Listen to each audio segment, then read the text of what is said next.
Bom, vamos agora começar o exercício 2, tá?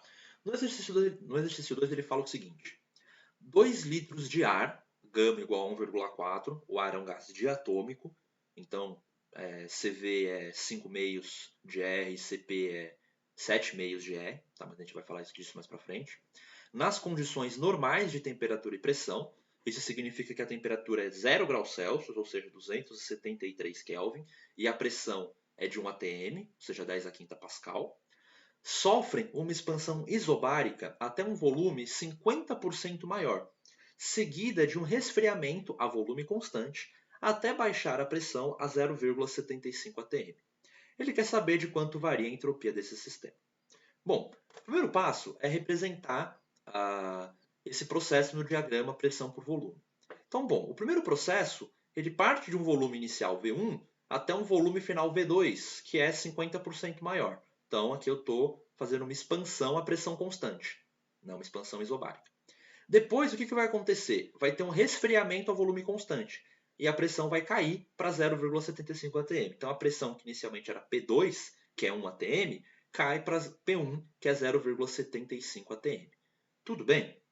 Então, a gente tem aqui o estado inicial A, uma transformação isobárica até um estado B, intermediário, depois uma transformação isocórica até o estado final C. Tudo bem? Outra coisa que a gente precisa lembrar é que a variação infinitesimal da entropia, ds, é igual a dq sobre a temperatura. Se a gente quiser calcular a variação total da entropia, a gente precisa integrar essa relação aqui. Tudo bem? E a gente vai fazer isso. Vamos olhar primeiro para o processo de A para B.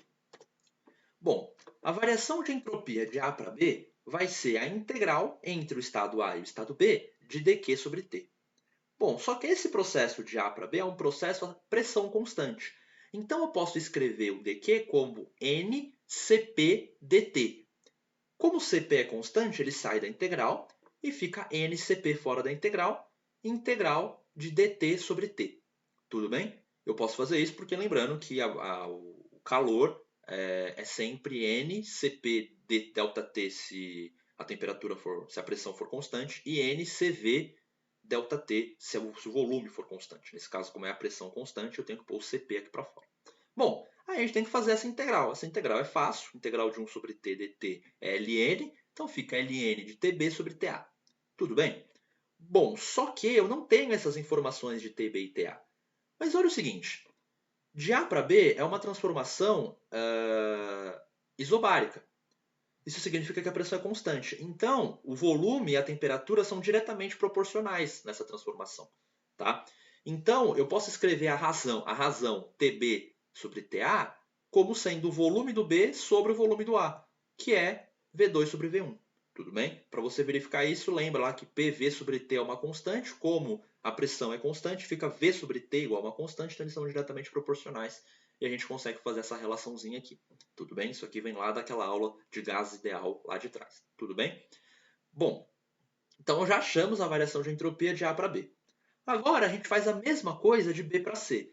Gente, a conta é a mesma. A única diferença é que no lugar do Cp, a gente usa o Cv, tá? E agora a temperatura inicial é Tb, a final é Tc. A gente faz a integral, fica ln de Tc sobre Tb, tá? E aqui o volume é constante. Então, quando o volume é constante, pressão e temperatura são diretamente proporcionais. Então, a razão entre as temperaturas de C e de B é igual à razão entre as pressões de C e de B. Então, fica P1 sobre P2. Beleza? Então, a gente já tem aqui a variação de entropia dos dois processos. Aí, o que a gente faz? O volume 2 é 1,5 volume 1, porque ele aumentou 50%. E P2 é 1 atm, enquanto P1 é 0,75 atm. Tudo bem? Então, a variação da entropia de A para B vai ser NCP ln de 1,5, porque vai ficar V2 sobre V1 dá 1,5. E a variação de entropia de B para C vai ser NCV ln de 0,75 sobre 1, que dá 0,75. E aí eu posso escrever que a variação de entropia total do processo é a soma dessas duas variações de entropia. Ponho o N em evidência, fica NCPLN de 1,5 mais CVLN de 0,75. Tudo bem? Agora a gente vai ter que olhar para esse N e para esse CP e esse CV. Tá? Bom, como que a gente vai fazer isso? Como o gás é diatômico, γ é 1,4, a gente sabe que o Cp é 7R sobre 2 e o Cv é 5R sobre 2. Então o que eu faço? Eu substituo Cp igual a 7R sobre 2 e Cv igual a 5R sobre 2. O R sobre 2 sai em evidência, então fica NR sobre 2, 7 ln de 1,5 mais 5 ln de 0,75. Tudo bem? Só uma informação que eu esqueci de dar antes.